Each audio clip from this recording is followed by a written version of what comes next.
Tonight on Frontline, an exclusive investigation. In the chaotic days after Hurricane Katrina, people were shot and killed by the New Orleans Police Department. 11 civilians were shot by New Orleans police officers. Looting and other lawlessness will not be tolerated.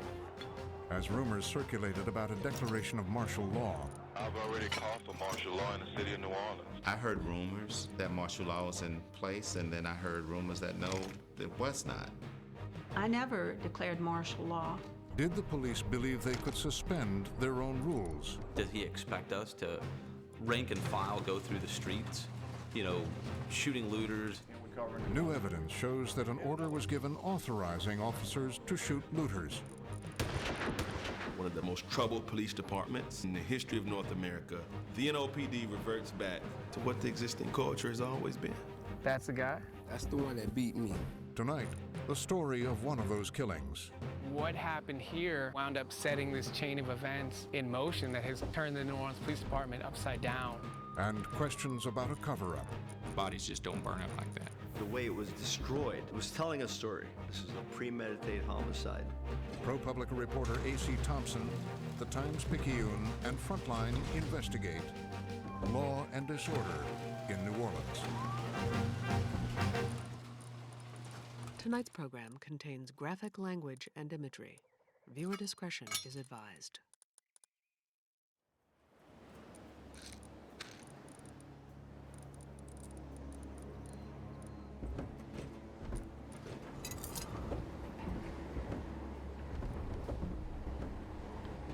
These are the pictures we all remember. The storm of a century. The flooding that submerged a city. The dispossessed.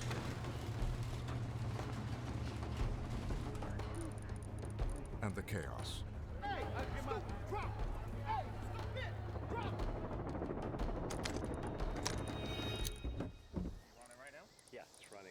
But some images from Katrina were never seen at all.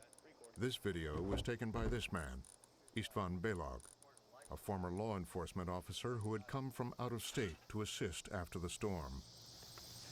I mean, can you believe this? This is the 9th of September. We were on a routine foot patrol. I'm looking down towards the riverbank just to see, if I see anything unusual. And I observed a white vehicle. We found this completely burnt out vehicle. I yelled up to my partner, I go, "You won't believe what's in here." There's a dead body. There's looks like a femur right here. I observed the skull. And from here, there's a skull. I observed which looked like a bullet wound. Looks like it was shot from the side. There's no question in my mind. This is a premeditated homicide. Absolutely amazing. This body is disintegrated. I mean, that was a hot fire. This is the whole body right here. The magnitude of the way it was destroyed, it was telling a story. I don't want no one ever to find out what I did. It was 2 years after Belog's discovery when a reporter first came across the story of the burnt remains. ProPublica's A.C. Thompson, then a freelance crime reporter, had come to New Orleans to investigate suspicious deaths in the wake of Katrina. With the support of the Nation Institute, he'd sued to see the public records. I'd gotten a hold of over 800 autopsies of people who had died in the days after the storm. Most Katrina victims had drowned, but one autopsy report described a badly burned body. And there was something else that I found odd. There was no cause of death. The line where homicide or accident could have been written was blank. The other information the autopsy told me was that the remains belonged to a 31-year-old man named Henry Glover. I found out that Glover had lived in the Algiers neighborhood of New Orleans, on the west bank of the Mississippi. He had stayed in the city through Katrina, along with his mother, brother, and sister. The last time his sister saw Henry was September 2nd, 4 days after the storm. September 2nd, we was at home. my brother and another friend said that they was going out to get some help and, you know, get some water and some food and stuff, and he never made it back. Henry had come here to this strip mall with his friend Bernard. His brother Edward was nearby at his own home that morning. I was home feeding my family, and I can hear somebody hollering from a distance. My nickname is Dirty Red. Dirty, somebody shot your brother. I said, hold up. You sure it's Henry? He said, yeah. He run, I run out the house where he was at. Both Edward and Patrice ran to find Henry about 50 yards down the street from the strip mall. He was bleeding from the chest. So my brother laid down there, and he was on his stomach, and I said, brother, hold on. I'm going to get you some help. That's when Edward flagged down a passing car. The stranger slowed, then stopped. His name was Will Tanner. Henry Glover was in the middle of the street, and his brother Ed was standing over. And he's talking about he needed medical attention for his brother. So I got out the car, touched his neck, and see he still had a pulse. Tanner reaching down, feeling, he said, you have a pulse. So I grabbed him, and he fell back into the car like this. My mission is to get him to the hospital or somebody who can help him. But Will Tanner thought the hospital was too far. He didn't think Glover would make it. Instead, Tanner drove a mile to Habens Elementary School. I knew at Haven School had medical attention. Police was camped out. In the days after Katrina, the NOPD SWAT team had turned this school into an armed encampment. These scenes were filmed for a frontline program called The Storm. For tonight, our mission is to proactively control the 4th District. It's here that members of this unit would gather for their daily orders, often assigned to go on looter patrol. Our purpose for this patrol tonight is going to be to deter crime and looting patrol, all right? Anything out of the ordinary, go ahead and challenge it. When we got there, I thought that they was gonna help us. But the first thing they did was put us in handcuffs. And why? We coming for help. So I made the statement because I said, y'all not helping my brother. Whoever killed him, I'm gonna kill them. Out of anger, you know, my brother, I'm seeing my brother in that, you know, in that way. So that's why I said, and that's when the beating came. And they beat me. I ain't never got beat like that in my life. When he first hit me, I faked like I was knocked out. So he said, get up, you piece of shit. So he grabbed me right here, and his fingers almost touched. I like the blacked out, and he let me go just in time. They hit me, kicked me in the ribs twice, hit me with them 16 rifle on the side of my face. And Henry Glover was still in the car bleeding. And no one didn't check on him at all. That was the cruelest thing a person can do to a man. Just beat to death in the car like that and show no reaction to try to help him. They let him sit in that car too long. Last time I saw my brother when they took me out that car and put them hands behind me. It's the last time I saw him. Edward says he and Will Tanner were still in handcuffs when one of the police officers drove off in Tanner's car, with Henry Glover still in the back seat. It's been 5 years since Henry Glover died. Edward is still haunted by the experience. I tried to figure it out. I used to come out here and just sit and try to redo the whole thing, and I just can't figure it out. I really can't. I wasn't gonna do this, but since that's the guy? That's the one that beat me. You sure? I'm positive. He beat me good. I mean, I grew up in a neighborhood project. I mean, fighting 3-4 times a day. But I never got beat how this man beat me with my hands behind my back, kicking me in my face, spitting in my face, whenever he felt like it. It's been 5 years. You're sure this is the dude? I'm positive. I put my life on the line. That's the one beating me. I'll never forget his face.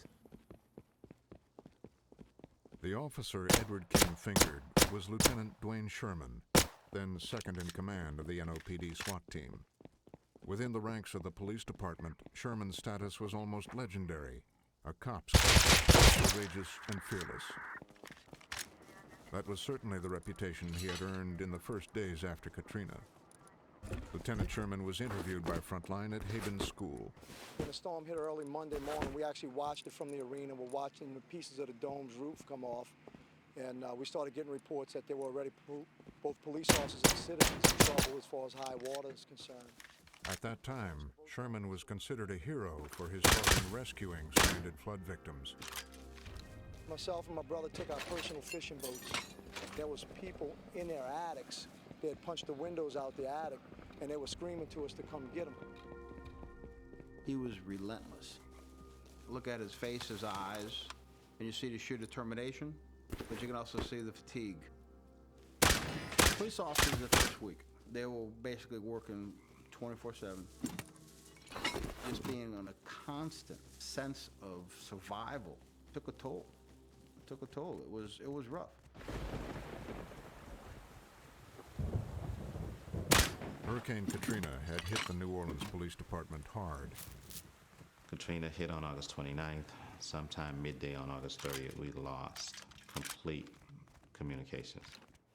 Warren Riley was second in command of the NOPD at the time of the storm.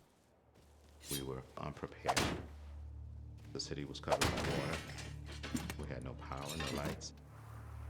Our radio system went down. The backup system failed. And we lost complete command and control of the police department. We were dealing with a police force that was completely inundated with lack of resources, and it was clear that we were having some civil society breakdown. Tension mixed with temptation on Tuesday as those trapped in a city of rising water took survival into their own hands. Quickly, news reports were saturated with a lasting image of Katrina, the looter. Looting in New Orleans, shots have been fired. Downtown New Orleans became a looter's free-for-all. They represent a frightening breakdown of law and order. But early media reports were exaggerated. There was chaos on Canal Street for a period of time. That was fact. Rumors were all over the place. With gangs of men armed with stolen weapons roaming the streets and firing at police, there may be shootouts soon enough. Stories now known to be untrue were told by the highest-ranking NOPD officers. Snipers started shooting at the SWAT team of the fire truck. Then they started shooting at me in a helicopter. And then repeated across the news. How do you explain snipers firing on a medevac helicopter trying to get the sick to safety? Rumors were running amok, and I shouldn't have basically given it any credibility by repeating what was told to me. If I had to do it all over again, I wouldn't. We had a very tenuous situation all throughout the city, and from that came rumors and innuendo that unfortunately some officials repeated as fact. You're getting ready to see something that I'm not sure you're ready to see. There are people standing out there, have been in that frickin' Superdome for 5 days, watching dead bodies, watching hooligans killing people, raping people. There's not one iota of evidence to show that anyone was killed or raped in the dome. But you have to realize we were hearing these rumors and we were believing these things as well initially. On August 30th, Deputy Chief Riley met with Mayor Nagin and passed on another unconfirmed report. I heard an officer request on radio. He said, "I need more ammo. We need more ammo." Oh, imagine, I mean, that's what you hear in the movies. That's what you see in a war movie. You don't hear that in urban policing where you're out of ammo. That's when the mayor says, let's stop search and rescue and bring our force back to controlling the streets. Let's stop the looting, let's stop the lawlessness, and let's put our police officers on the streets. Riley says, we will do that, and the mayor said, let's stop this crap now.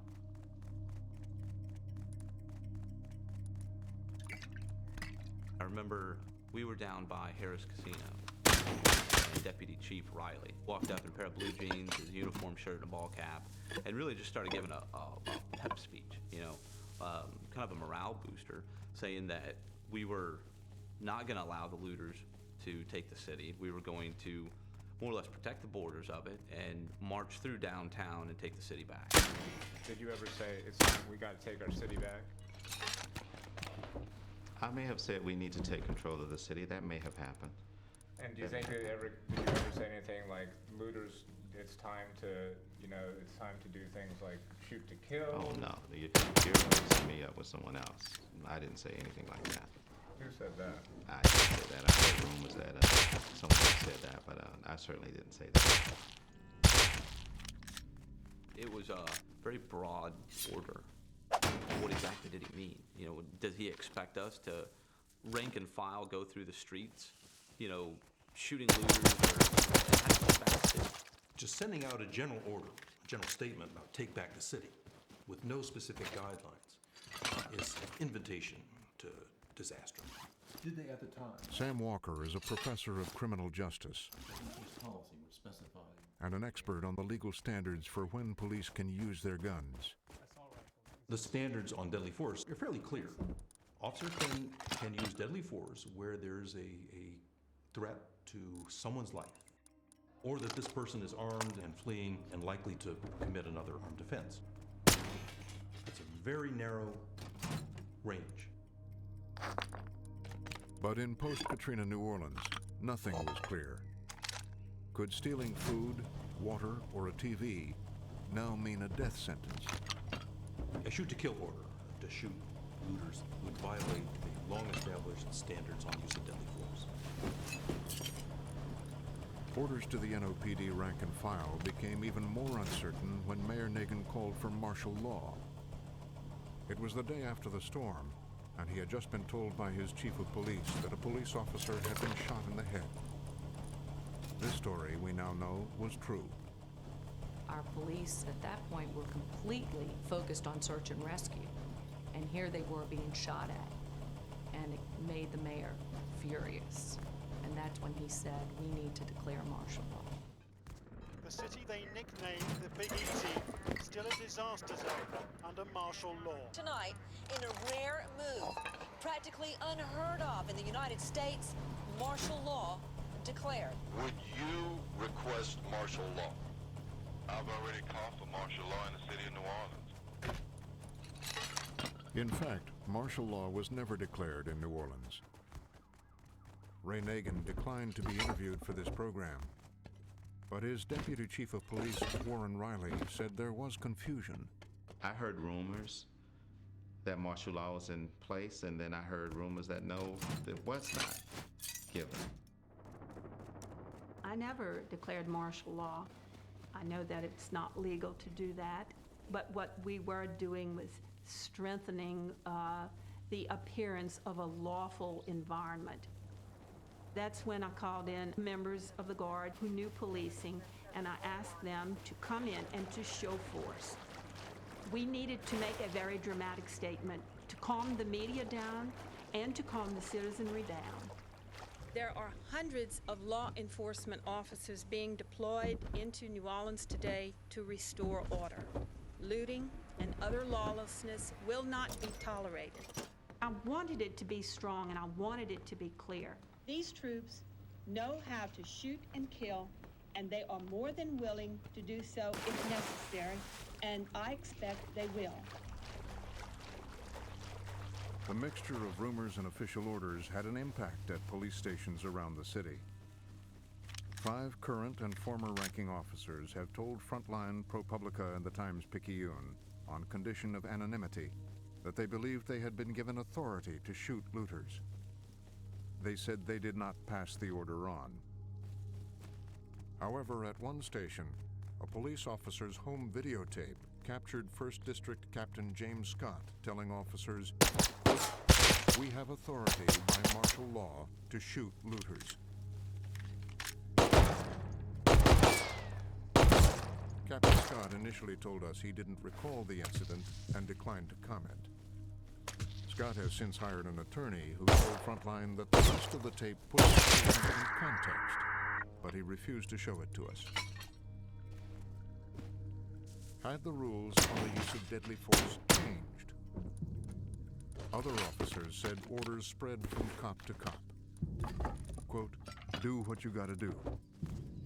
Anything goes. Take the city back.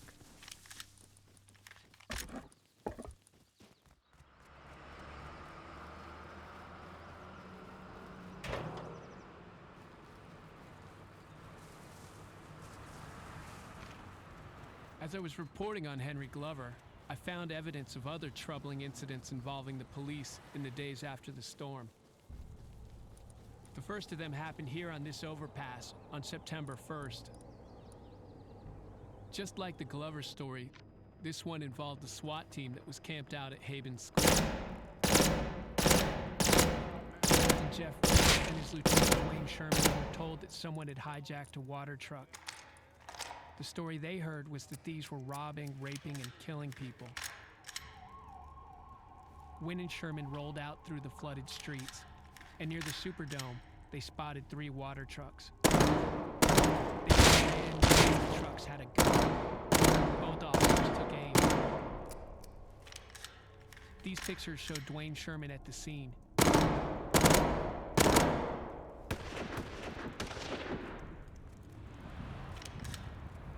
They hit the man in the torso, but he survived. His name was Keenan McCann. When the cops apprehended him, there was no gun to be found. The police theorized that he might have thrown it away off the overpass. Keenan McCann was lucky that day. He survived getting shot. He's since died, but his brother and sister-in-law were with him on the bridge. They say that he didn't have a gun, that he was stranded there with his family. What do you think happened? What I think happened that I think they just came out there and got the wrong people, or the wrong person. Mistakenly shot Keenan for nothing. That's what happened. If he had a gun, why did they bring him in Baton Rouge to the hospital? Brought him there, unhandcuffed. He stayed there for a minute, then they cut him loose and let him go free. The system don't work like that. The local prosecutor never brought any charges against Keenan McCann. McCann was the first of at least 10 questionable shootings of civilians by police in the week after Katrina. Man, they beat me. I ain't never got beat like that in my life. It was the very next day that Edward and Will Tanner say they were beaten by police as Henry Glover bled in the back seat of Tanner's car. And what was he wearing at the time? He had the tactical pants. The dark army kind of uniform? The blue, like a bluish black. Back across the river that night, there was another shooting. This one at the New Orleans Convention Center. Danny Brumfield was shot in the back by an NOPD officer. The next day, a 41-year-old drifter named Martin McDonald was killed by the police at this intersection near the French Quarter. Also by a single gunshot to the back. And finally, there was the incident at Danziger Bridge, which has become the most well-known of the shootings by police after Katrina. At the time, the Danziger incident seemed to be a victory for the police in their fight against lawlessness. It was September 4th when word went out over the radio that officers were under fire near the bridge. The radio just came alive with people screaming, gunshots in the background. We could hear a running gun battle. We could hear officers calling for assistance. We could hear officers saying perpetrator down. It sounded like World War III. By the time the gunfire stopped, 6 people had been shot by the police. The general consensus was good guys 1, bad guys 0. When we found situations where the police won, you did a little cha-ching because finally they didn't get us, we got them. If indeed people had been shooting at police officers, then so be it if our police officers shot them to stop them. Of course, that was not the case, we now know. It would take years for the truth to be revealed about what actually happened on Danziger Bridge. But in 2008, I was still on the hunt for what had happened to Henry Glover. His brother Edward had last seen him bleeding in the back seat of Will Tanner's car. The car was then driven off by a police officer and was followed by another vehicle, allegedly driven by Dwayne Sherman. Tanner's car ended up here, just a mile away on the levee. Take a video of me next to it. 1 week later, Istvan, the guy with the video camera, found the burned car and remains. And I'm looking back towards that transformer. It was about this distance. At the time, he says no one seemed to care. Now, you were talking to law enforcement folks on a regular basis. Did you bring this up with them? Oh, absolutely. You know, told the federal authorities, told the military, told NOPD, told the state police. Everybody knew that there was a body down there, but it wasn't no concern. I mean, can you believe this? The remains stayed on the levee another week before finally being taken to the coroner. What we got was a body bag full of bones. Frank Minyard is the coroner for New Orleans. Cause of death, we don't know. I would guess it would be fire. But, you know, what happened? Was he shot? Was he hit on the head? Did he shoot himself? Did he catch himself on fire? All of those kind of things, we can't say. There's nothing on the body bag that identifies where it came from. There's no tags saying how it got there. We never knew that those bones came out of a car. But forensic pathologist Kevin Whaley remembers it differently. Whaley came down from New York to help with autopsies after Katrina. He examined Glover's remains. We took the shoulder girl out. He says Minyard's own people told him where the remains had come from. What I was told is found a burnout car and this set of remains was in it. And for a forensic pathologist, I mean, that should be enough. All you have is a burnout car and remains with this degree of disruption and charring. That's suspicious. Typically, the car fires we see, all the organs are fine, almost pristine. You can do a full autopsy just like you would anybody else. This state of all that being gone, wow, that's just really out of the ordinary. That's like Roswell, New Mexico, out of the ordinary kind of stuff there. There's a dead body. Whaley had never seen the video of Glover's remains until I showed him. It gave him new reason for suspicion. I mean, there's definitely a skull here. Most of the neck is there at the base of the skull. By the time the remains had gotten to him, Glover's skull was gone. But yeah, there's most of the skull there. We don't know why the skull went missing, but it's possible that somebody got rid of the skull to make it harder to identify this guy.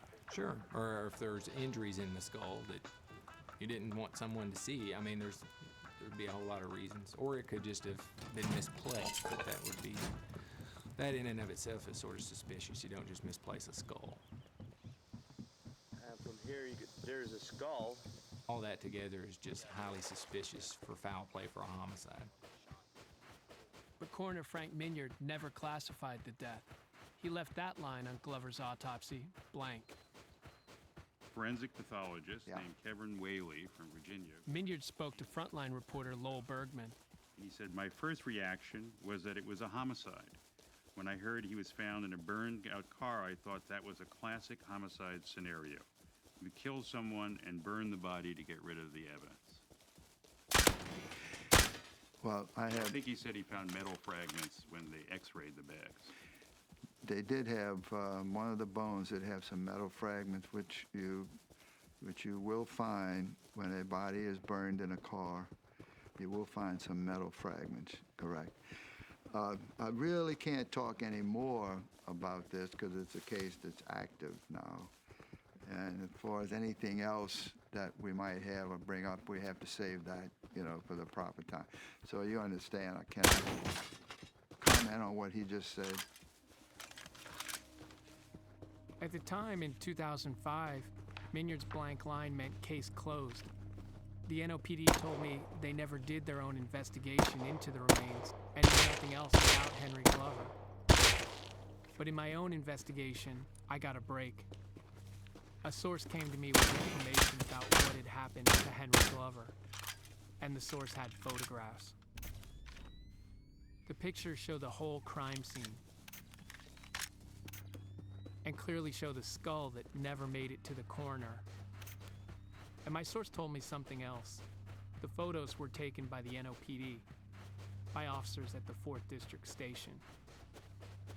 It turns out that the spot on the levee where the car and Henry's body had been torched is barely a block away from that station. Henry's mother, Edna, didn't know that the burned car was still just a block away when she came to this station trying to get police attention. It was 2.5 months after the car had been burned. Edna Glover still didn't know exactly what had happened to her son, but she told the police an alarming story. How her son had been shot. How her other son, Edward, had taken Henry to the police compound at Haben School for help and instead had been beaten by police. And how police officers had taken the vehicle with her son in it. The police recorded her story as a missing persons report and filed it away. They told my mother that they were going to get back with her. They was going to come out to her house and talk to her, but no one did. No one called us back. We didn't get any answers. Father, we come now, Lord, asking you that you would keep this sister, this mother, Lord. It would be another 8 months before Henry's remains were finally identified through DNA evidence and returned to the family for burial. Yes, he has not come home, nor is he above ground. I didn't know that they burnt him. My mother told me this like a day before the funeral. So I'm thinking I'm going to kiss him and say goodbye.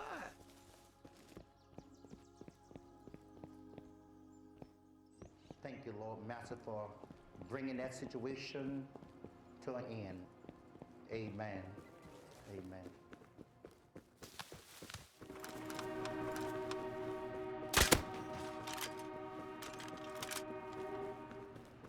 For the next year, the trail on Henry Glover went cold. In the fall of 2009, Frontline and ProPublica teamed up with the New Orleans Times-Picayune to expand the investigation. 2 crime reporters there had been breaking stories about the Danziger bridge shootings, which had attracted the attention of federal investigators. 4 people wounded, 2 dead. Was it a justified shooting? Officers say there was an exchange of gunfire on the bridge. The surviving people said that they never fired any guns or had any guns. Publicly, the men under investigation had the full support of their fellow officers. A lot of police officers think that these aren't fair investigations. If they did something that, in retrospect, seems inappropriate, they were just trying to deal with what the hand they'd been dealt. Danziger was the big story, but the Times-Picayune reporters had also been looking into the Glover case. They had a simple question: who shot Henry Glover? There was all these different stories running around, and when I talked to Henry Glover's former girlfriend, who had Henry Glover Jr., who's now 13, she heard a story about another family member shooting him, and I mean, these are all crazy allegations. I had my own theory about what had happened that day at the strip mall. I thought maybe a store owner had shot him to protect his property. But really, there was only one person who could tell me what happened. Henry's friend, Bernard Galloway, who was with Henry at the mall. Bernard would never agree to go on camera, but early in 2010, he finally talked to me by phone. What Bernard said was Henry was stealing something. Henry was picking up goods that had been stolen from this shopping center. And they were in a piece of luggage right here, and that a relative wanted him to pick up these stolen goods that were like candles, pots, and pans. And Bernard and Henry came up here in a white pickup truck.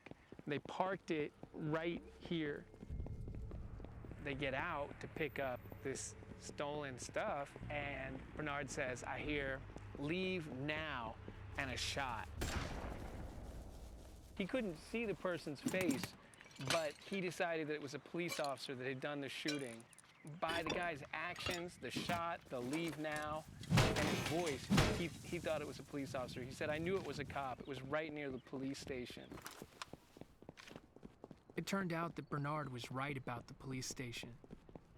Up here on the second floor of the mall, what's now a tattoo parlor and hair salon was in fact a police substation at the time of Katrina.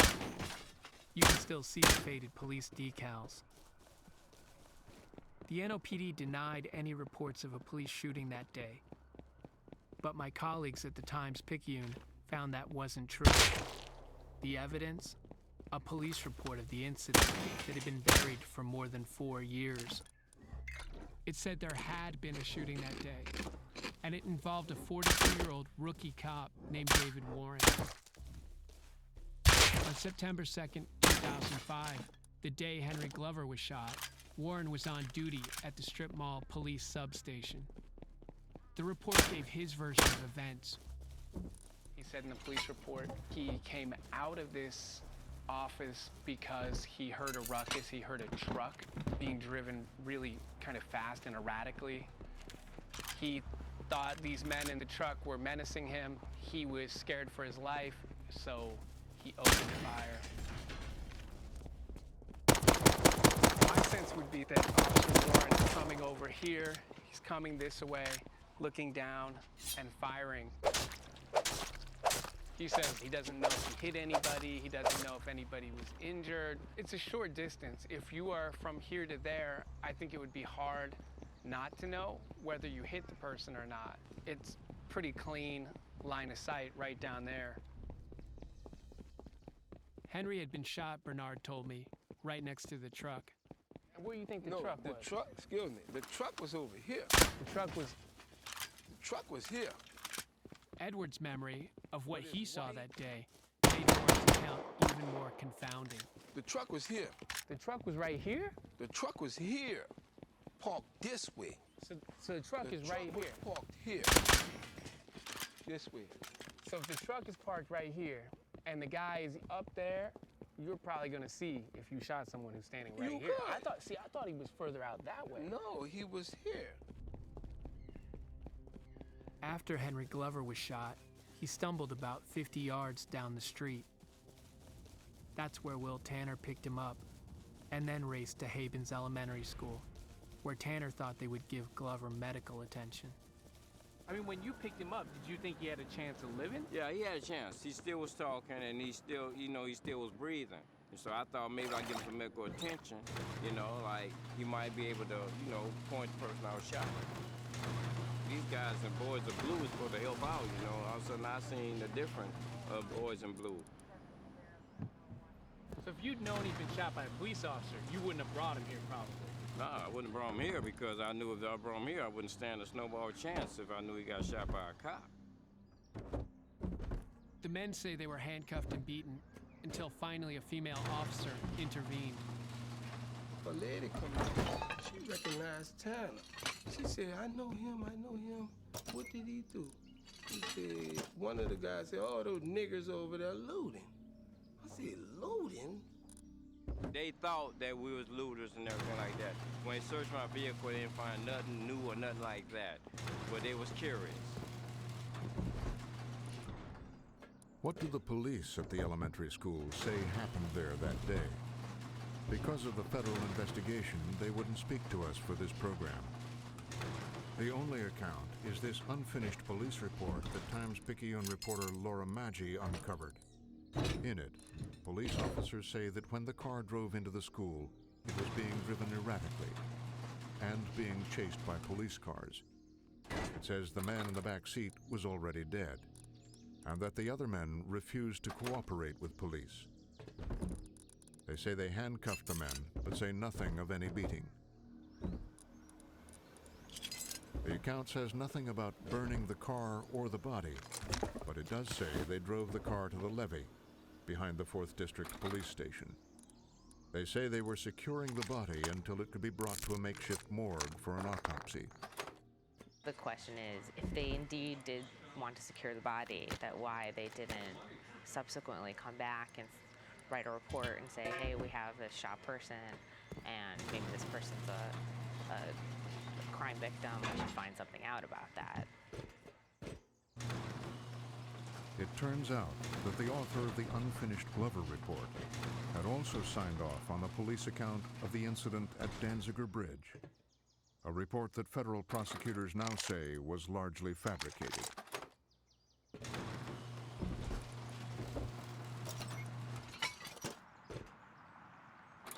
Today, 6 New Orleans police officers. In July, 6 NOPD officers were indicted in the Danziger Bridge case. Resulting from the federal criminal investigation. In its investigation, the FBI reconstructed what the police at the scene say happened that day. The incident began when a group of NOPD officers commandeered a budget rental truck to respond to a distress call on the bridge.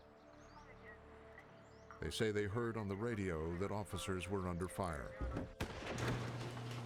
One officer says he fired warning shots out of the truck's window. Almost immediately, the other officers poured out of the truck, guns firing. But federal prosecutors now say there's no evidence the police were under threat. In fact, the police were firing on unarmed civilians, Katrina survivors searching for food and medicine. NOPD officers killed 2 people and wounded 4 that day. Ronald Madison, a 40-year-old mentally disabled man, was shot in the back and then repeatedly kicked as he was dying. Jose Holmes was 19 at the time. He doesn't know how many times he was shot. I just felt pain rush to my arm, horrible, like World War II or something. Like, and then it was for a long time. Like, I thought it wasn't gonna stop. I thought it was the end, so I didn't know what to think. Jose was lucky to survive. His 17-year-old friend, James Brissett, died next to him.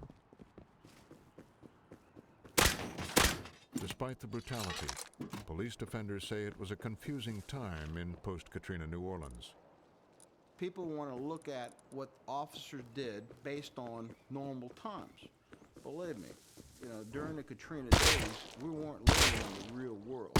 We were living in a Holocaust. We were living in a situation that no other police department ever had to endure. We do have to understand what happened. And we have to understand the pressures that were on this department. We have to understand the chaos that existed internally and externally. And we have to understand all the conditions that led up to this. Mary Howell is a longtime New Orleans civil rights attorney. She's representing Lance Madison, who was among those on the bridge that day. What police always say is that at times of crisis, that's when your training's supposed to kick in. That's when this stuff is supposed to be so ingrained in you that you don't even have to think about it because that's your default. So you have to ask, why do some people have that default and act appropriately and conduct themselves professionally even without, all the apparatus around them? And why did some lose their bearings? And then that raises the question, were they losing their bearings? Had this been their default all along? FBI agents had kept a close eye on 5th District Officer Lynn Davis. The history of scandal in the New Orleans Police Department goes back many decades before Katrina. They'd hoped to have snared as many as 25 bad cops. They netted 9 suspects. A noxious combination of corruption and brutality that peaked in the 1990s. We had police officers doing bank robberies. We had police officers involved in arson, rape, kidnapping. We used to say that people in New Orleans were more afraid of the police than they were the criminals, and it was hard to tell the difference. I know police officers killed people. I know police officers that robbed people, ripped off drug dealers. I mean, it goes on and on.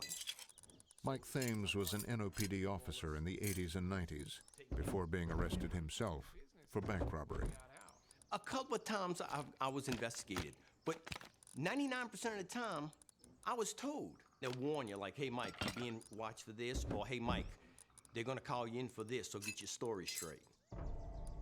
The culture of lawlessness ran so deep that historic divisions of race seemed forgotten.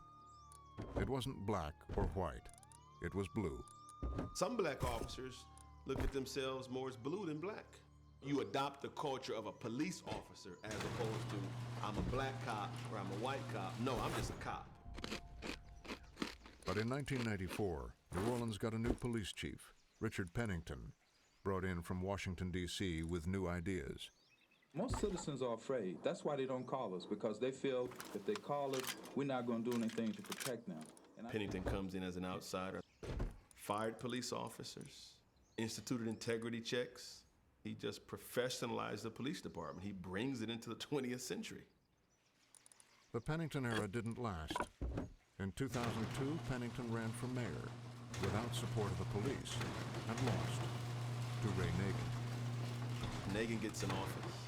He chooses to appoint a good street cop, Eddie Compass, as chief of police. Chief Pennington did an outstanding job as it relates to getting the police department in the right direction, and I tried to continue in that vein. And so the discipline, the internal affairs reviews, that kind of stuff that Chief Pennington set up. We kept those things in place. But under Compass, investigations of complaints against officers dropped dramatically. The threat of officers losing their jobs leaves with Pennington. The NOPD reverts back to what it knows. It reverts back to what's comfortable, what's convenient, and to what the existing culture has always been. Almost immediately, you saw discipline stopped, accountability stopped. By the time we came to Katrina, this department was, I would say, in as bad a shape as we had been in 1994. And that storm stripped bare any pretense that there was any structure, any accountability, any of the skeleton that you would expect of an organization like a police department. It all vanished. The courts are gone, the jails are gone, it's up to us, and we're going to, quote, do what we have to do and move on.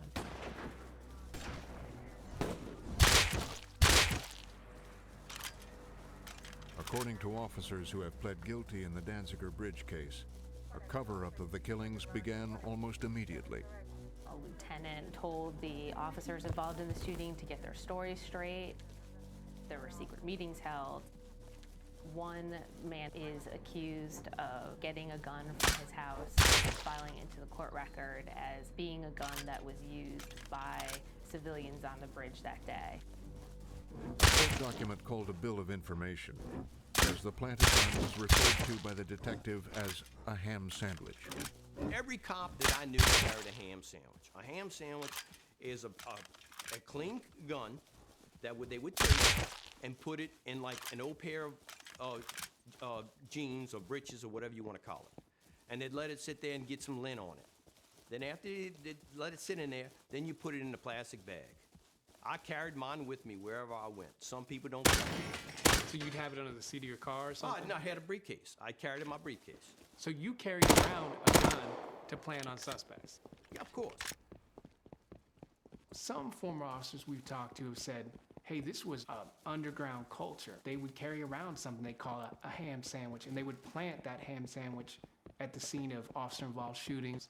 Did you ever hear anything about that? Nope. That's not on my radar. I didn't know nothing about that. Like I said, that investigation was done under Chief Riley's watch. No, but I mean, over time, they say, look, this was handed down. I don't really recall ever having those type of conversations. I'm telling you straight up. When was the first time you ever heard the term ham sandwich? And that bill of information. You never heard of a ham sandwich before that? Never heard. Within NOPD, you have several different cultures as well. And that was a culture I was not a part of. I had never heard that before.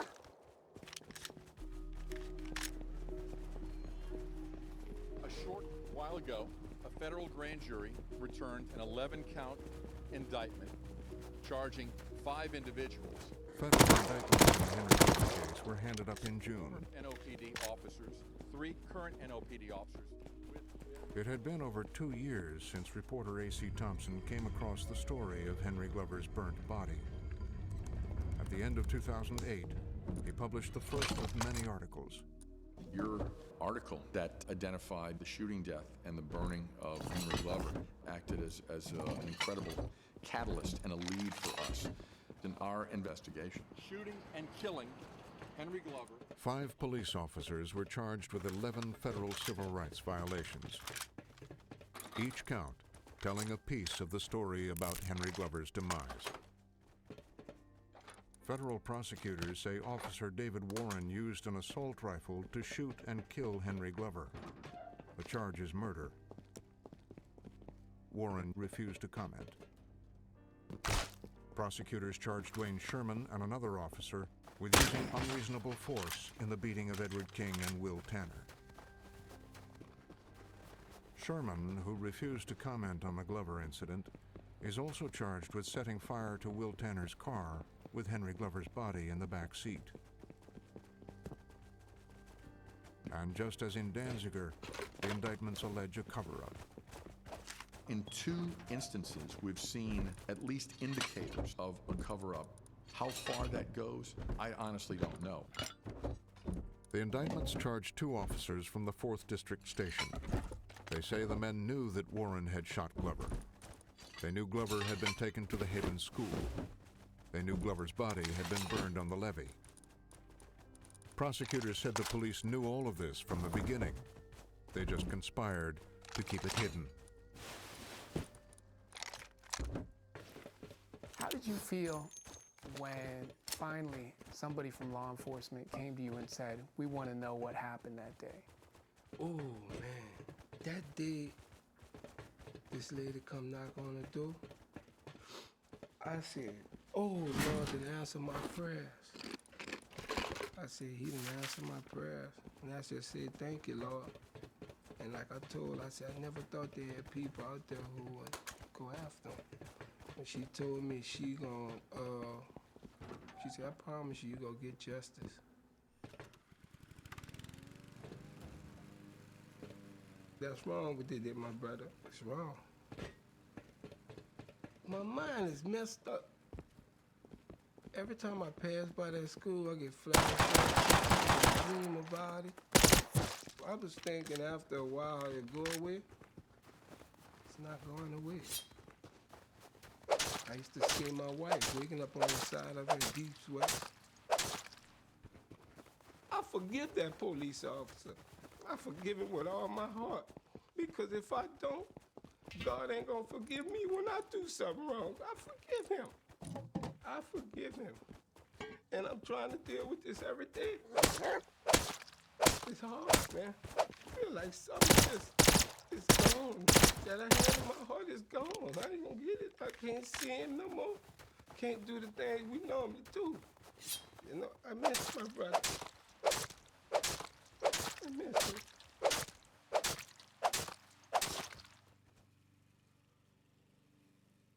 That thing he said about forgiveness, that my entire life has been about that for 5 years.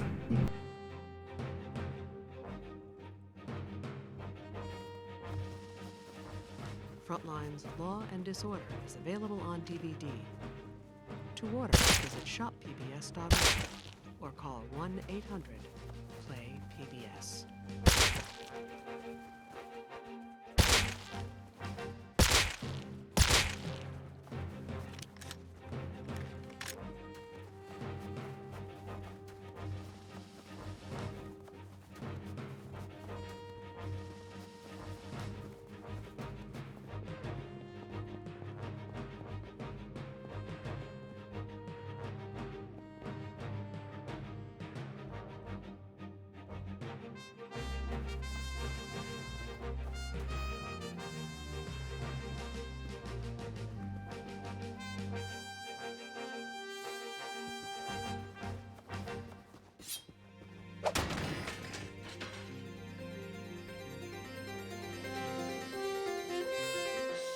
Frontline is made possible by contributions to your PBS station from viewers like you.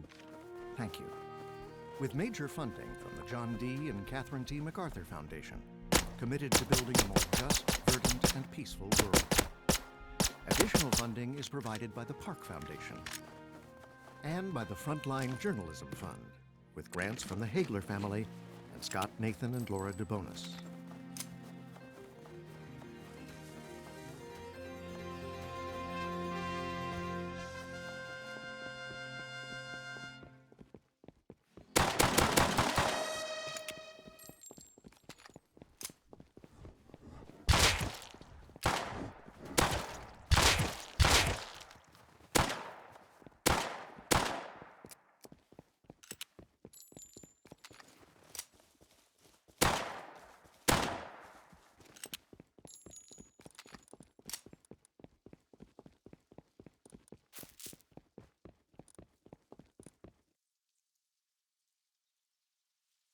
Thank you, PBS NewsHour, for the excellent content for my stream. I'd like to sub to your channel.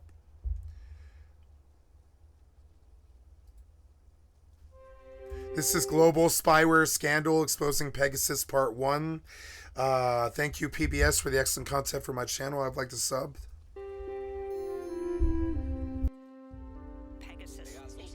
Pegasus, which has been used to monitor and track journalists and dissidents across the globe. In collaboration with Forbidden Films, a two-part investigation.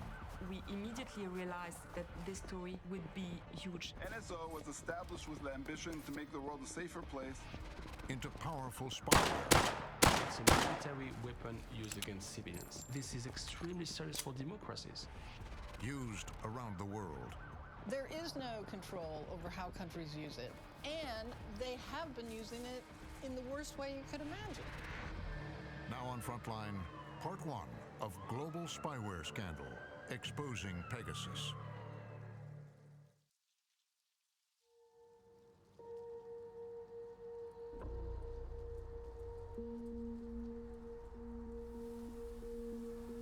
Our phones are not just our phones. We call them phones, but they're not phones, they're computers. And they're like extensions of our body. They're with us all of the time. And if they are turned into a surveillance device, I don't think it's an exaggeration to say this was something that even George Orwell in 1984 couldn't imagine.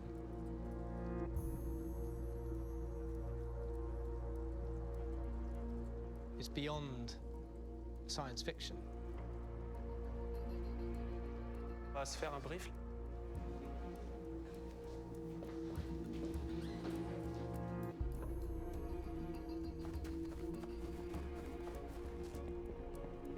La base de données est vraiment explosive.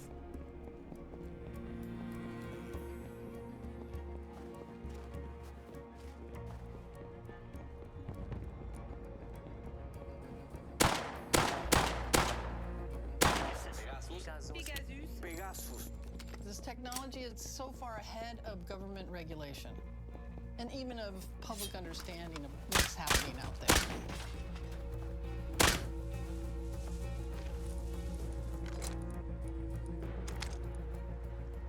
All of us suspected that the NSO group was giving authoritarian and repressive regimes such a powerful instrument of surveillance that it was pretty likely that this technology would be abused. But none of us had been able to prove it on a systemic scale.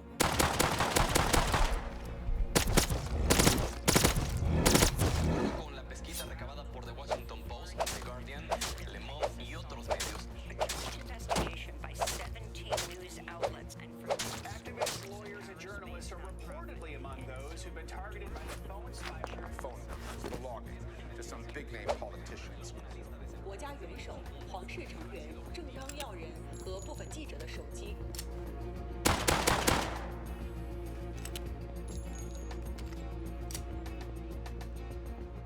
The device that you have in your pocket could be a spy that is spying on your life.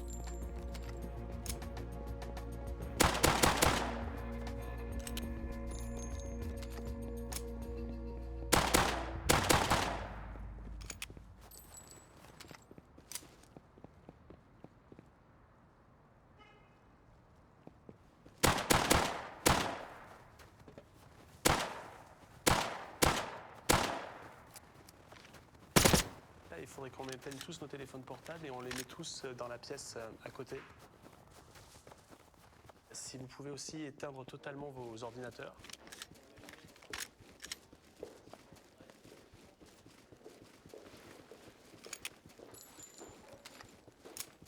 Parfois ce sera un peu contraignant dans les mois à venir, mais c'est un sujet extrêmement sensible.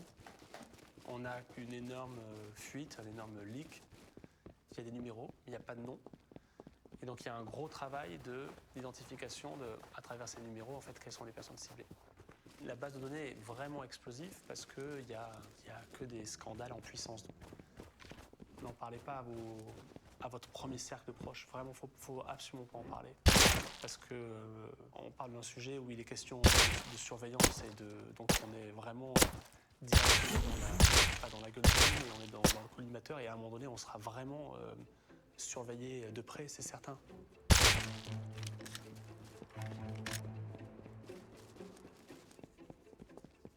The list doesn't have any names. You have phone numbers, area country code, some timestamps as well, and it's a list that is about 50,000 phone numbers from 2016 to 2020. We can't explain where the list is coming from. We can't, of course, reveal who is our source. Officially, the Pegasus spyware is not working on any +1 US phone numbers. It's not possible. The numbers, they are mostly in 10 countries, and most of these governments are known to be clients of NSO Group who make Pegasus. Pegasus designed to infect phones like iPhones or Androids, and once in the phone it can extract and access everything from the device. The phone books, geolocation, the messages, the photos, even the encrypted messages sent by Signal or WhatsApp. It can even access the mic or the camera of your phone remotely. It's like a person over your shoulder, a person who will see what you are seeing, a person who will watch what you are watching. Your emails, your encrypted communication, everything. So once you are infected, you're trapped.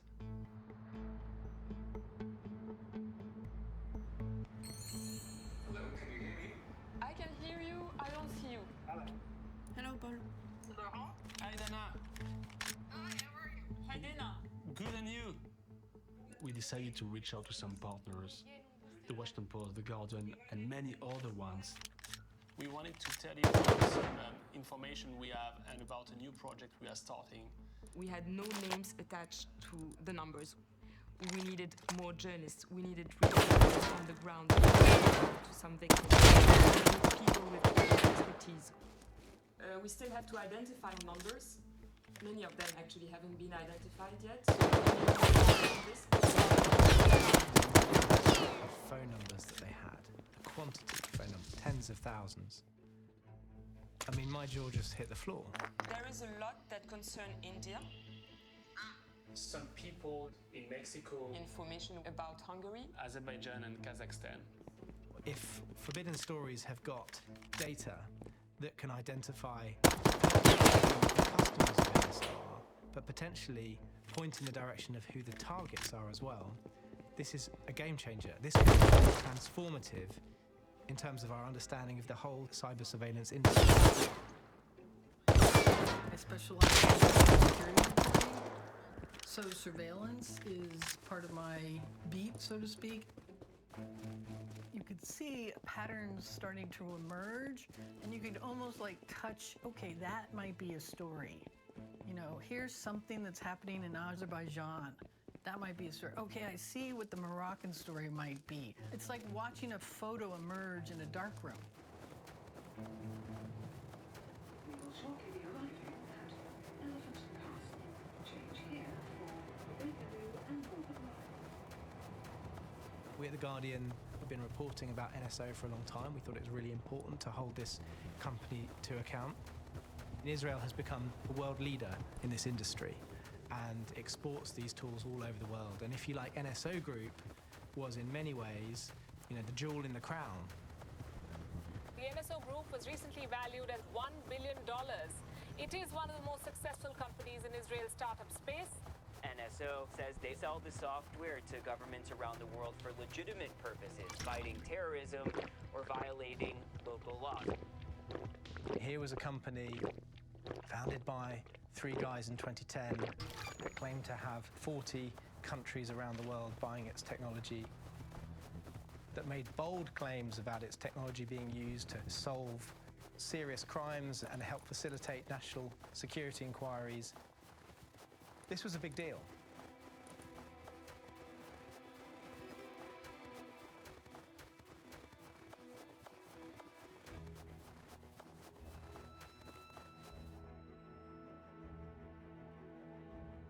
I can tell you, on the last 10 years, we only found 3 cases of misuse.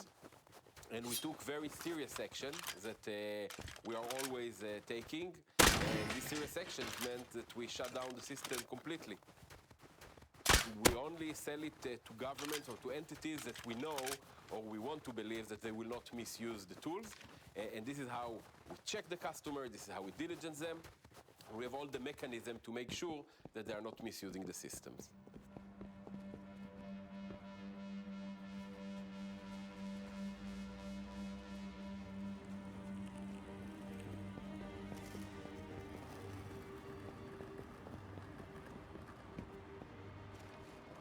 In the middle of Paris, in the middle of this big COVID crisis, we got everything together, every investigation. Sorry about that. I'm Dana Priest at the Washington Post, and this is Craig Timber, who's joining me. Here is Carmen Aristegui and Sebastián Barragán from Aristegui Noticias. This is Paul Lewis from The Guardian, and Steph, many of you will know, writes a lot about NSO. This is the Le Monde Corner. This is Martin, Christophe, and I'm Damien. Usually we see reporters at other news organizations as our rivals. We compete against them. We never want to share information with them because, we want to keep our stories to ourselves. And this is just a different way of operating. This is seeing other journalists as partners. We are really one group with one goal, to issue those content. We worked with more than 80 journalists and we set up a publication date of July 2021 that gave us about a year to investigate the list. Even in order to protect the source, that's clearly something. The main task for us and from all the partners was to identify the names behind the phone numbers. That was crucial. With phone numbers only, we can do nothing. The data is the beginning of the project. We need to find sources. We need to go on the field. This project is about who is spying on who in many countries, and those countries, most of them are very dangerous. We had a kaleidoscope of potential victims. We have the data, but how do we prove that Pegasus was on the phones? And that was always going to be the hardest thing about this project, which was we had data which is a very good indication of who the persons of interest were to these government clients of NSO, but we couldn't know whether a phone had been hacked unless we conducted forensics on it.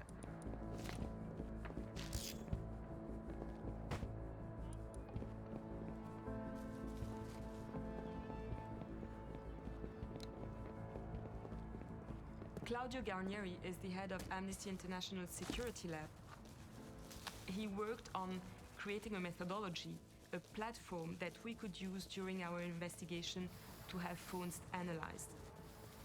He's a key element of that investigation. Without his expertise, nobody in our team would have been able to detect traces of Pegasus in a phone. It's a piece of code that looks very similar to all the others that you're running on your phone. It's just designed to do something that it shouldn't. Pegasus access certain files on the device, access certain records on the device, being from WhatsApp, being from the SMS on the database that you have on the phone, or access the GPS of the device, record the audio, access the webcam, these kinds of things. Apple and companies like it try to create as many layers of complication as possible for an attacker. But the unfortunate reality is that against capabilities like those that Pegasus customers have, there's not much you can do from a digital security perspective. You can't really stop them meaningfully. You can only try to make it more complicated.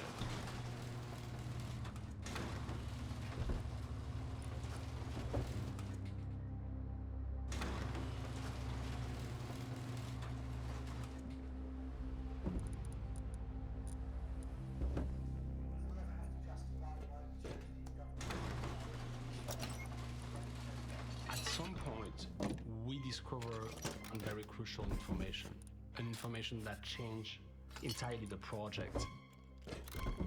For years, we heard rumors about the Pegasus spyware might have been used against Jamal Khashoggi, who was killed in 2018 in a consulate of the Saudis in Istanbul.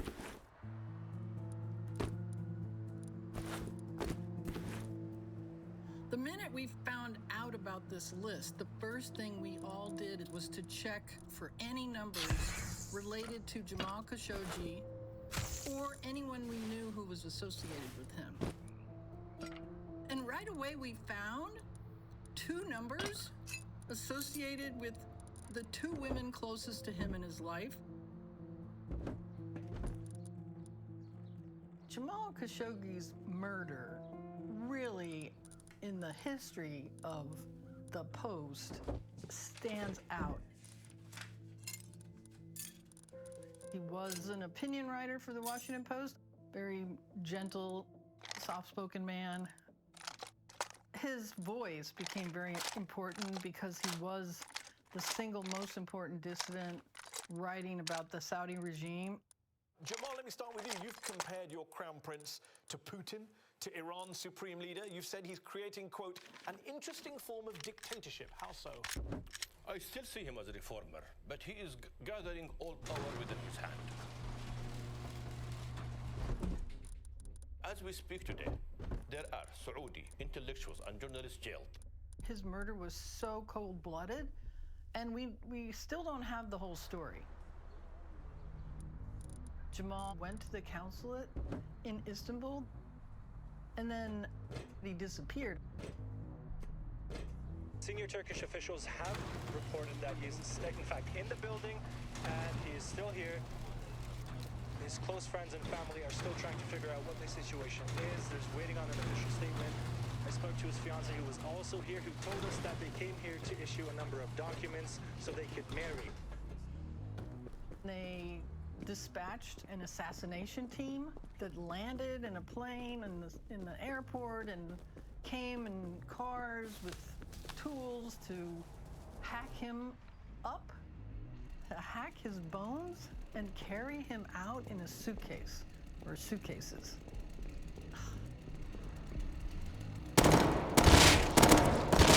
After his murder, people started asking, was Pegasus used against Jamal?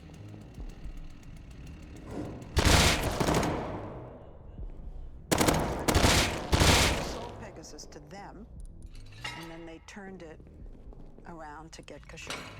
Khashoggi murder is horrible, really horrible. And therefore, when I first heard there are accusations that our technology being used on Jamal Khashoggi or on his relatives, I started to check about it. And I can tell you very clear, we had nothing to do with this horrible murder.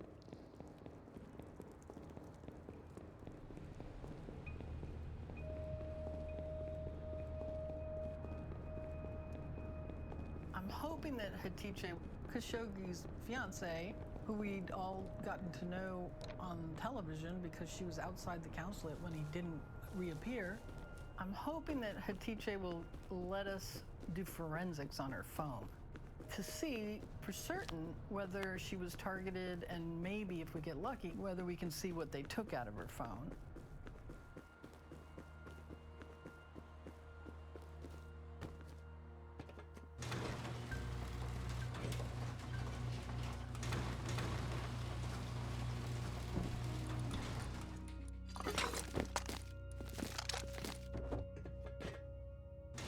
They killed my future. They killed my life. I felt inside me something changed and broke.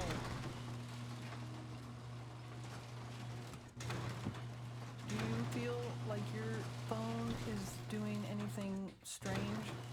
Do you think it could be hacked?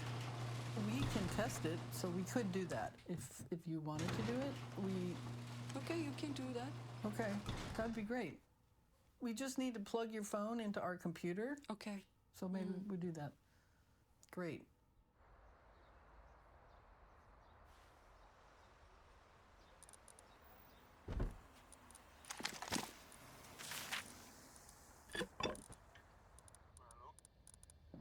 Claudio?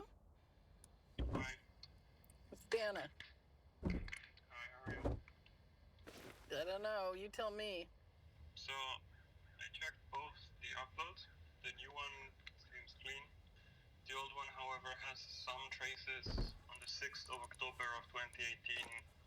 Seems to have been papers compromised, which was followed by some additional traces on the 9th and then on the 12th. There's also an additional record in June of 2019, but that seems to be probably a failed attempt, and I don't can't see anything following that. Okay. The analysis proved that the phone belonging to Jamal Khashoggi's fiancée had been infected with Pegasus.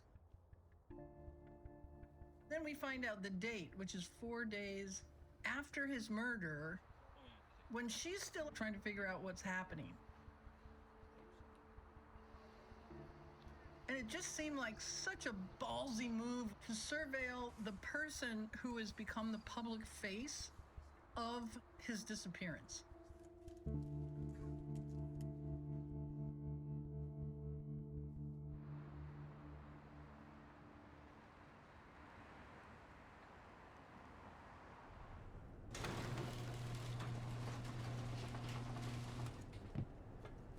We learned that Jamal had a complicated personal life. Hanan Attar is probably the least known character in Jamal Khashoggi's life. She's actually his wife, and most people have not heard of her. He had secretly married in the United States in an Islamic ceremony. What I discovered is Hanan is living in hiding in the United States while she waits for her political asylum case.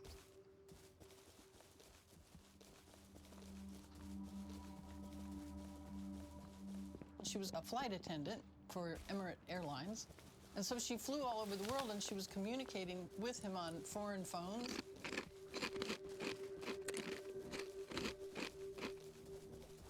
He was so happy, and I was so happy as well. This is his birthday in a restaurant in Washington, and his friend Mary behind us, the one she made the birthday party. There's all of his friends around us. This last birthday in his life. He was careful, but he didn't realize maybe my device is much dangerous, and I didn't know as well. He suspect, but he's not sure, and I'm not sure as well. She allowed me to download her phone to send a copy to Claudio and to Bill Marzak at Citizen Lab, who also conducts forensic analysis.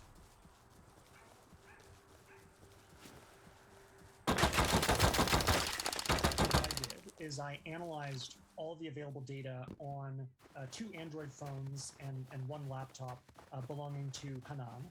On one of the phones, it appears that there were 2 separate links to the Pegasus spyware that were... Before Jamal's murder, Hanan had been detained and interrogated in the United Arab Emirates, which is, of course, a close ally of Saudi Arabia. They took me to office in the airport. Then they took me to my house. They searched the whole house. They took my devices, my family devices. They have the password. I was in investigation for 17 hours. Until I got tired, I slept in the floor.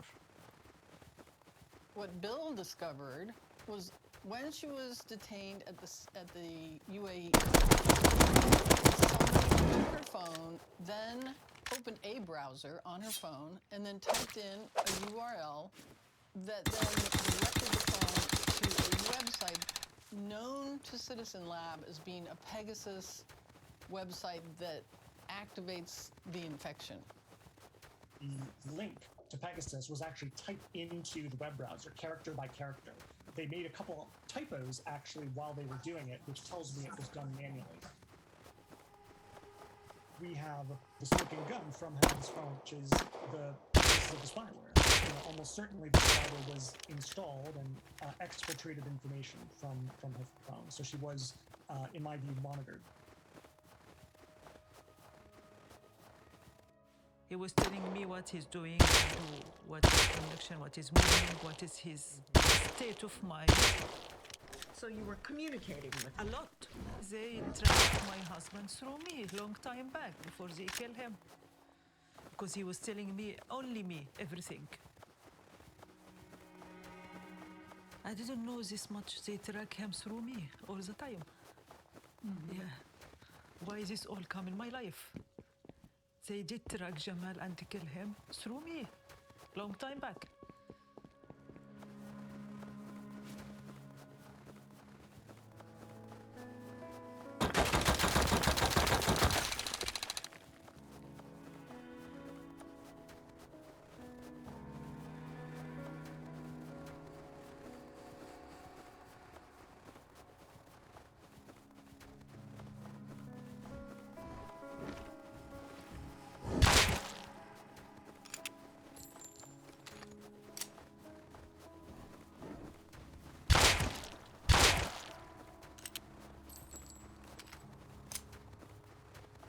Getting evidence on the device of Anan, on the device of Atiche, all of that was breaking the narrative of the CEO of NSO Group, who told to the press that that spyware were never used against the Jamal or the relatives of Jamal.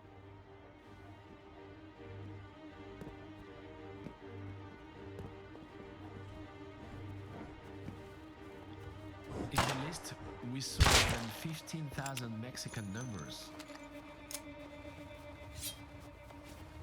Mexico was among the very first customers of NSO Group. One of Mexico's members is and she was part of our investigation.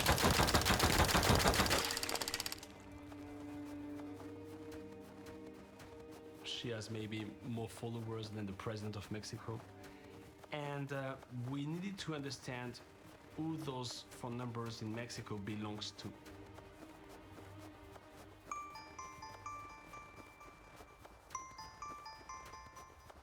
Hola. Hola Carmen, es Artur de Forbidden Stories. ¿Cómo estás? ¿Cómo estás? Qué gusto. Forbidden tuvo un universo de más de 50,000 números, pero había que saber de quién eran esos números.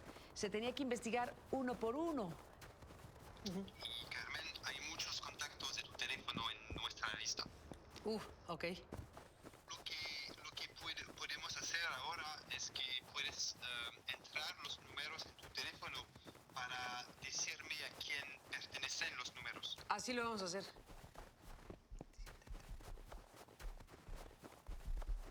Tengo un directorio nutrido. Entonces, ese directorio lo cruzamos con los números de Forbidden y los números de mi directorio. El tercero es Sandra Nogales, que durante muchos años fue mi asistente. Ah, caray. Tengo aquí una sorpresa. El séptimo número corresponde a Karina Maciel. Karina Maciel es la productora de mi programa en la cadena de televisión CNN en México. Otro colega periodista de la revista Proceso, Alejandro Caballero. Al cruzar, empezaron a salir nombres. Y nosotros decíamos, ¿hasta dónde va a terminar esto? Ah, caray. El que sigue es Alejandro Encinas. Es un muy importante político de la izquierda. Y estaban ahí políticos, diplomáticos, abogados, periodistas, activistas, defensores de derechos humanos. Ay, caray.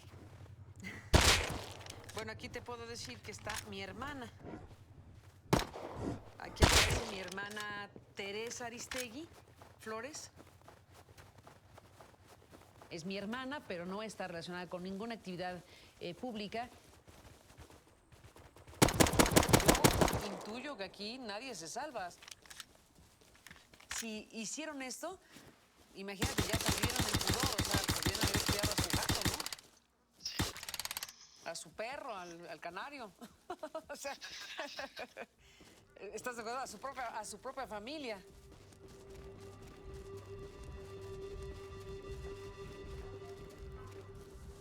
We knew from a previous investigation that Carmen's phone was heavily targeted with the Pegasus in 2015 and 2016. So from that date, she is still investigating NSO Group, the Pegasus spyware, all the operators who are using that in Mexico. Durante los años que fui espiada, estuvimos realizando investigaciones periodísticas importantes para México, relacionadas con la Casa Blanca del presidente Enrique Peña Nieto.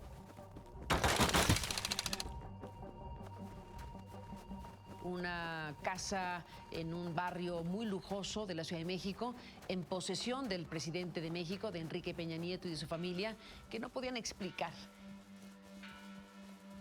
que desde luego no podía haber obtenido el presidente con los ingresos que el presidente pudo haber tenido como presidente, como gobernador, o como hijo de una familia de clase media.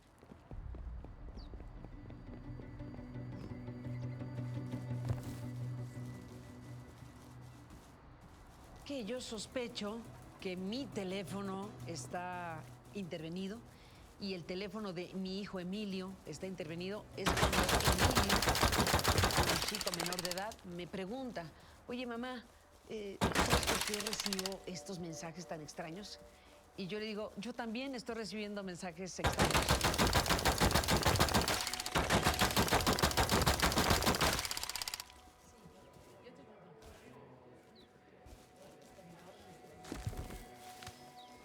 ¿Quisieras clic para ver algún problema de tu visa? ¿Qué puede estar mal con tu visa, no? Sí, pero era imposible que no hicieras clic. A ver, yo veía mi visa y decía, pues, ¿qué diferencia tiene? Fuera de la visa, ¿qué problema puede tener? Pero, ¿sabes? Es algo que es inevitable que hagas. Que le el clic. explique. Sabemos que Pegasus se vendió a la Procuraduría General de la República, se vendió Pegasus al Ejército, se vendió Pegasus al sistema de inteligencia, se vendió Pegasus a algunas instancias de carácter público.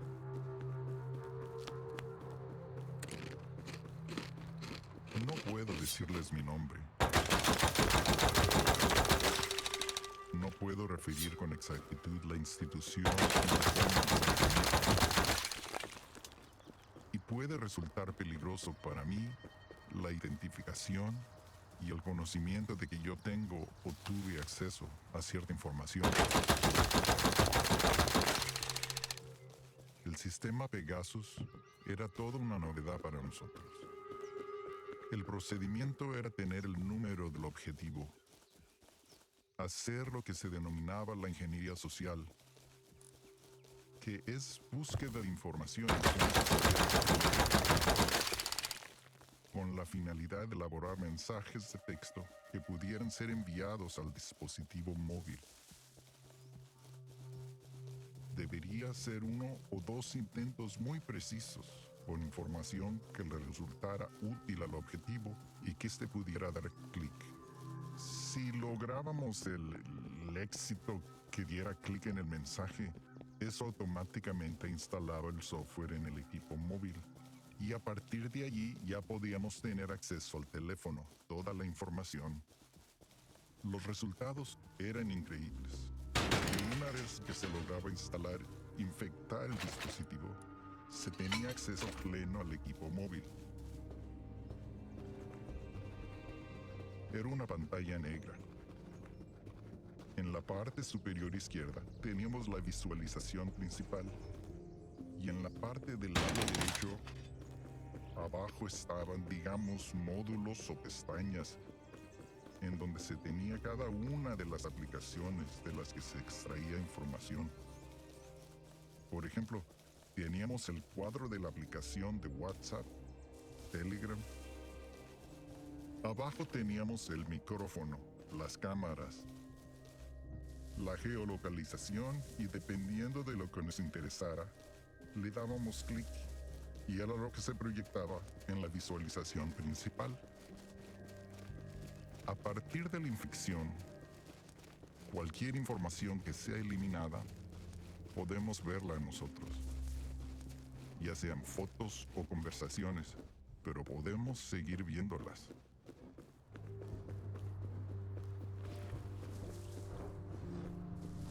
Cuando empiezas a saber qué cosa es Pegasus, te espaldas.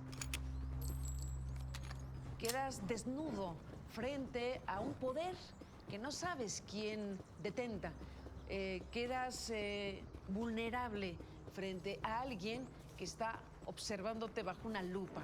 Pueden estar contigo en la oficina, en la regadera, en la cocina, con un amigo, con una fuente, todo el tiempo.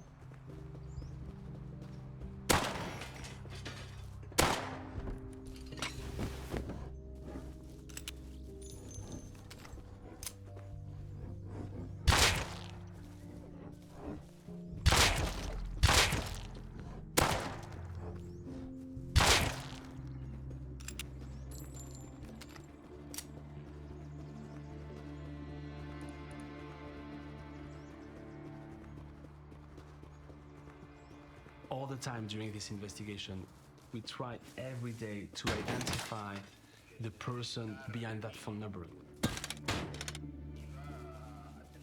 This is what all the partners and the Forbidden's team were doing most of the time. Basically, the consortium had access to a list of potential targets. Exactly. To be sure that he was indeed infected or surveilled, we would have to run forensic analysis. When I hear this from you, I was a little bit not sure to talk. And I don't know if my giving a code to you, it will help me. I don't know, because I don't trust the government anymore. So I do not want to put myself or my family at risk. I reach a stage, I realize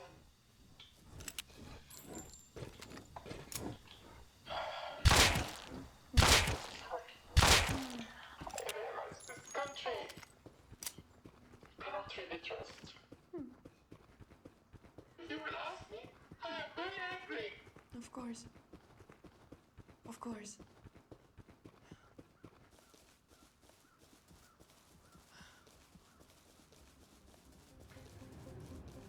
I saw one number in the list that belonged to a friend, a journalist in Azerbaijan.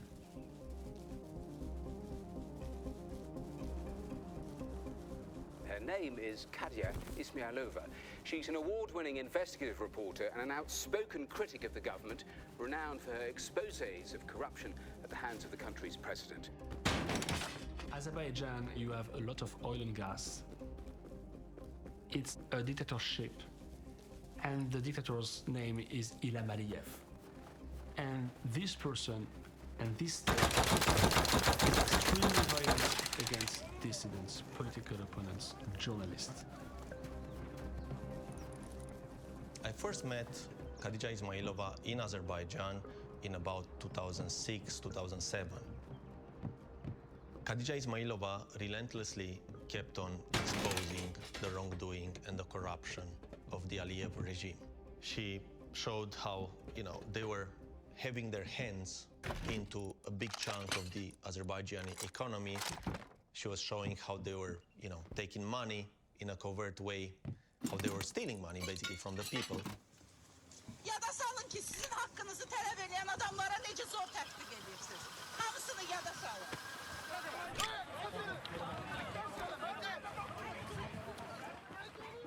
And she kept on doing what she was doing, and she got arrested. She got thrown behind bars.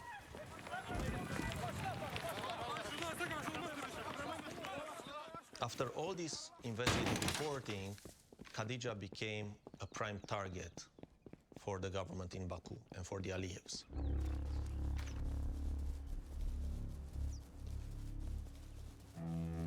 I don't know how to proceed with Khadija because I don't want us to put Khadija in danger. The thing that is quite difficult is how to get in touch with Khadija without communicating on electronic device.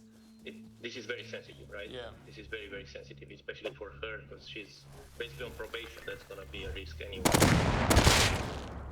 We learned that Khadija was about to go to Turkey for some personal reasons. And so we set up immediately a team who went to Turkey to meet Khadija once she landed in the airport.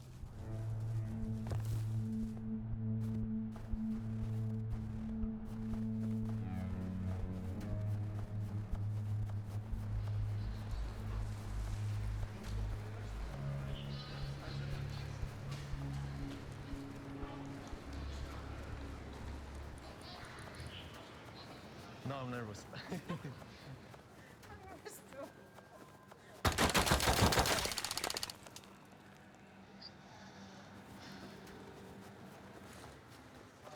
There she is.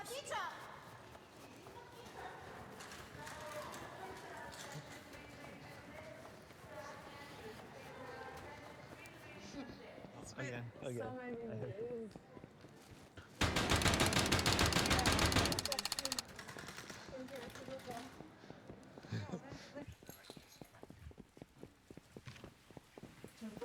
a lot for an Airbnb. Good size. We can take it off, right? Not too long. Very soft.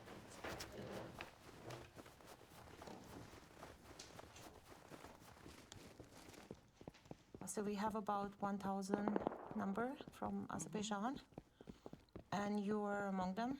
Oh. And then we also have some people who are your friends. Okay. And what does that program do? So what the program does is, it basically, without you knowing, it installs things on your phone, and then it allows. Even if I didn't click on anything? Yes. So the secrecy of this, it's called Pegasus. And the secrecy of it is that you don't actually see, or you don't do anything. So before you had to click on something to be infected. In this case, it all happens in the background, and you have no idea that you're infected. And when you're infected, it's transmitting your messages, your images, everything that's happened on your phone, including on Signal, because they have the phone itself. And it's legal to sell it? Yes. So what we know is that most likely sometimes in 2018, the government got it. And we have a lot of data from 2019. And you know that it's a big deal of protest, we were on the strike with other people. You guys had a woman march, you were leading the march. It's kind of the most.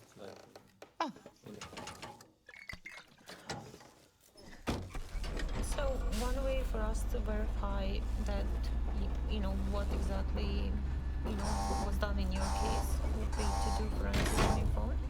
Yeah, I know.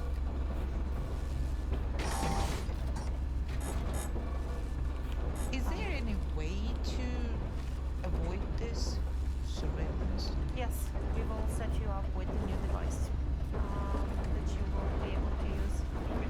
So you're welcome.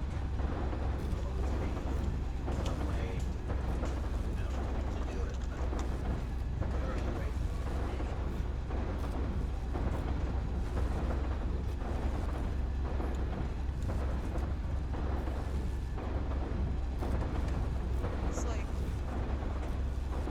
it makes you to want to live in the bubble, but then, like, so no one can enter, like, some sort of,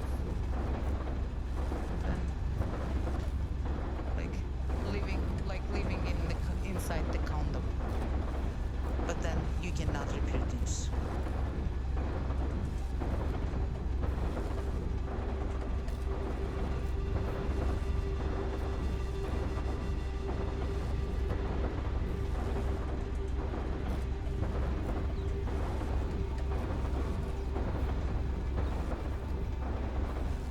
Is this your phone? You don't need any cables.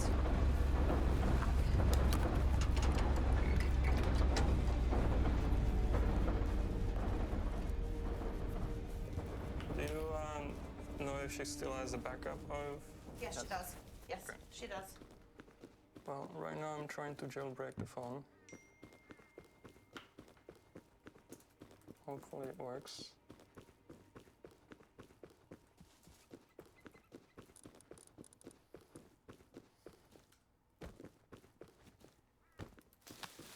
So right now I am navigating through the phone. I'm looking for things that might have executed network activity that is connectable to the company.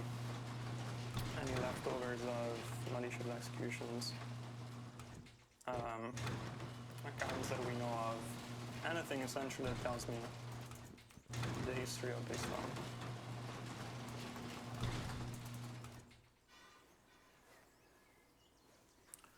It's interesting. It's not something I've seen before.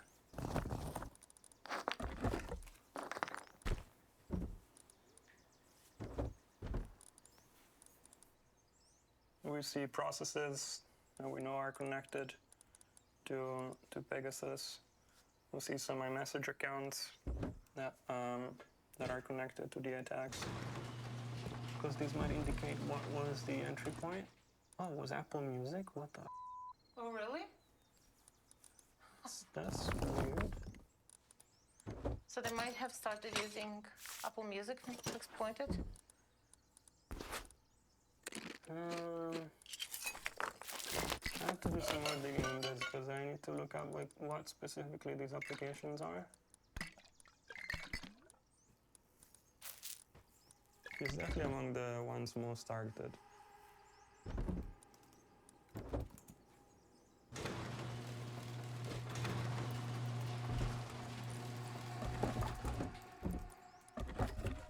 It's important to rectify this story, which is that these technologies are exclusively used for good purposes and for fighting evil and for fighting crime and terrorism and all that.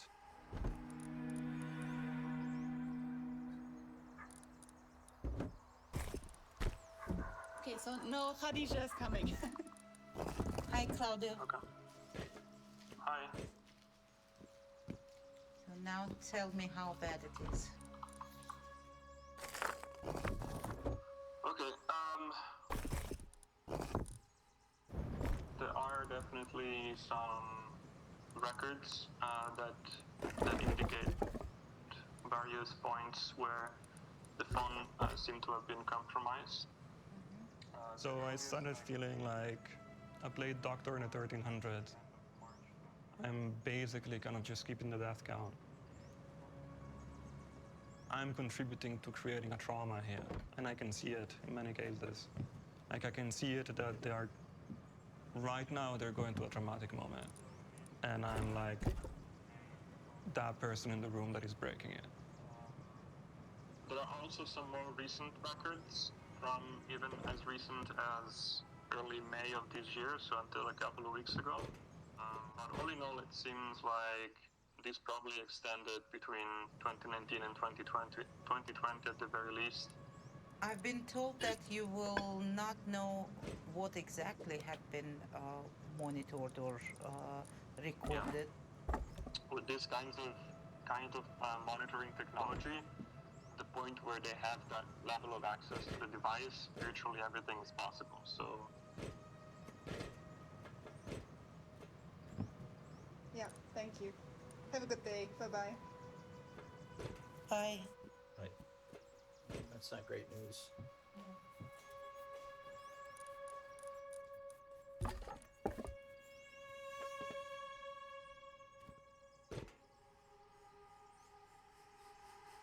All night I've been thinking about what did I do with my phone. And I feel guilty. I feel guilty for the messages I've sent. I feel guilty for the information sources who send me thinking that some encrypted messaging ways are secure. They did it, and they didn't know that my phone is infected. I mean, my family members are also victimized. The sources are victimized. Everyone, I mean, people I've been working with, people who told me their private secrets are victimized. Everyone, I mean, it's not just me. I put so many people in danger. And I'm angry. I'm angry. I'm angry with the government. I'm angry with the companies that produce all these tools and sell it to the bad guys, like Aliyev regime. It's It's really, it's despicable. It's heinous.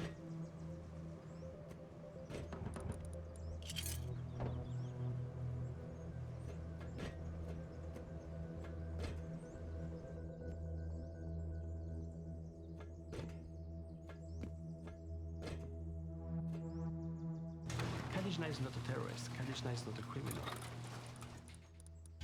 She's a journalist that is taking a lot of risk to write some stories to make sure people will get access to independent information. So that was one more evidence of the global misuse of that spyware.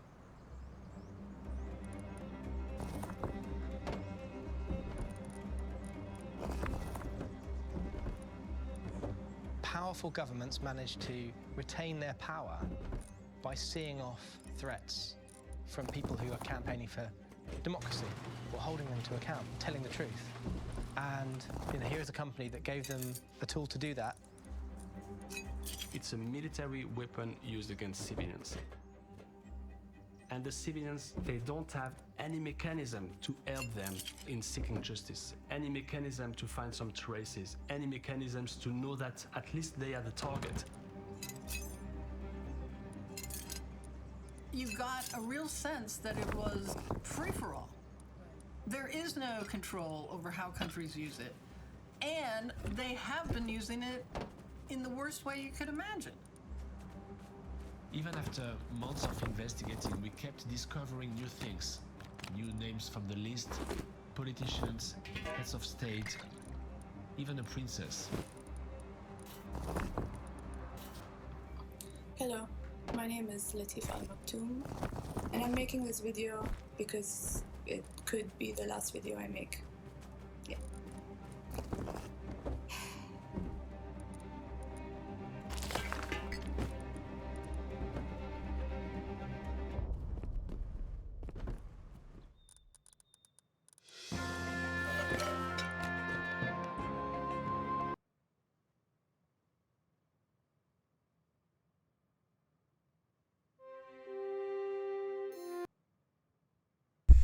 Thank you for the excellent content for my stream. Frontline PBS, I have liked and subbed to your next video. Global Spyware Scandal Exposing Pegasus Part 2. Pegasus. In collaboration with Forbidden Films, a two-part investigation. This story would be huge. NSO was established with the ambition to make the world a safer place. Into powerful spyware. It's a military weapon used against civilians. Used around the world. There is no control over how countries use it, and they have been using it in the worst way you could imagine. Now on Frontline, Part 2 of Global Spyware Scandal, Exposing Pegasus.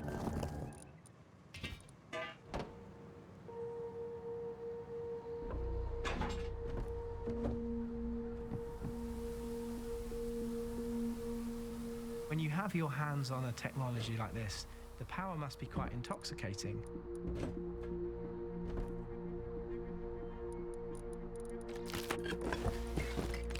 You can get into the phone of most people in the world, and no one's looking over your shoulder.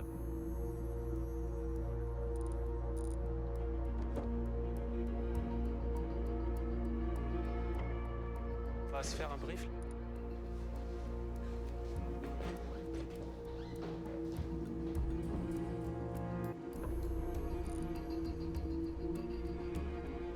La base de données est vraiment explosive.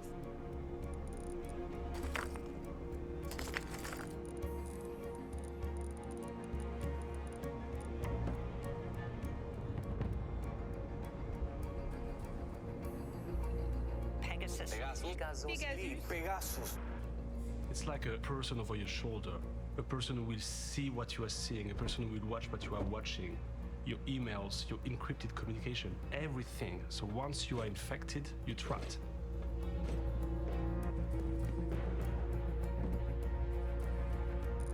It was against so many people in civil society who clearly were not terrorists or criminals. And you got a real sense that it was a free-for-all.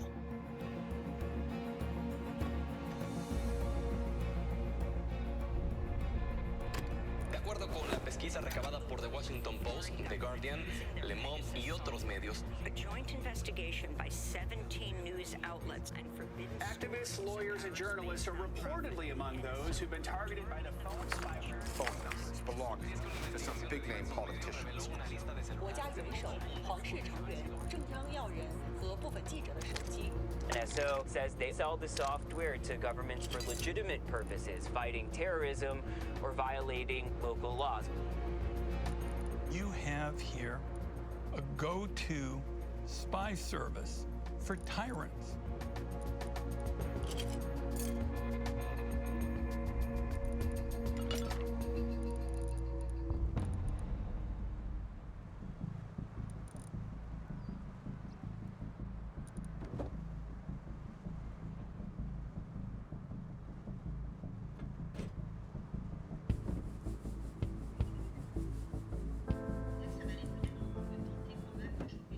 When we started analyzing the list, we saw a lot of French numbers. More than 1,000 potentially targeted by Morocco. There were journalists, lawyers, activists, but not only.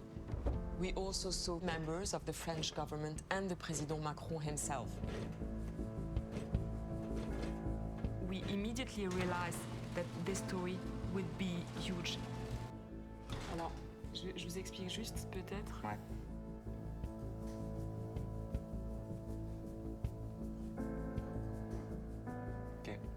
Donc ça c'est le numéro de téléphone, ça c'est dans la base de données. Ouais. Oh, Edouard Philippe. Edouard. Oh là là. Oh, Gérald Darmanin. Ah, Le Drian. Ah bah Annick Girardin aussi. Oh là là, mais il y a vraiment tout le coup. La question ça va plus être. Voilà, c'est ça. C'est qui est-ce qu'ils ont raté? Ah, allez, Julien de Normandie. We knew politicians were on the list, and to prove that they had actually been infected with Pegasus, we needed their phones. But politicians wouldn't hand you their phone that easily, specifically if you're an investigative journalist.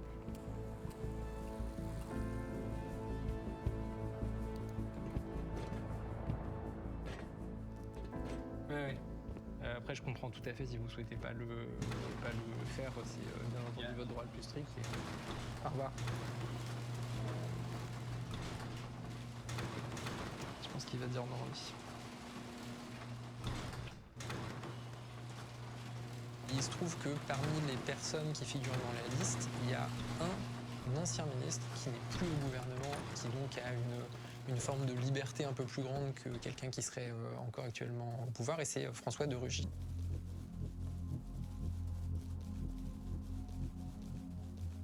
Donc on a contacté François de Rugy en lui expliquant qu'on souhaitait lui parler de quelque chose d'extrêmement confidentiel. Vous n'êtes pas le seul ministre ou ex-ministre concerné, on en a au total 14. Et donc à son crédit, il a fini par accepter. Et donc on s'est revus pour procéder à l'analyse technique de son téléphone, et qui nous a permis de confirmer qu'effectivement il avait bien été ciblé. Il avait bien été ciblé par le client qu'on avait identifié comme étant du Maroc. Il n'a pas eu l'air du tout surpris quand je lui ai annoncé le pays. Ah bon? Il me dit qu'il a rencontré le roi, ce qui est, à mon avis, une bonne manière de te mettre sur les radars de ces gens.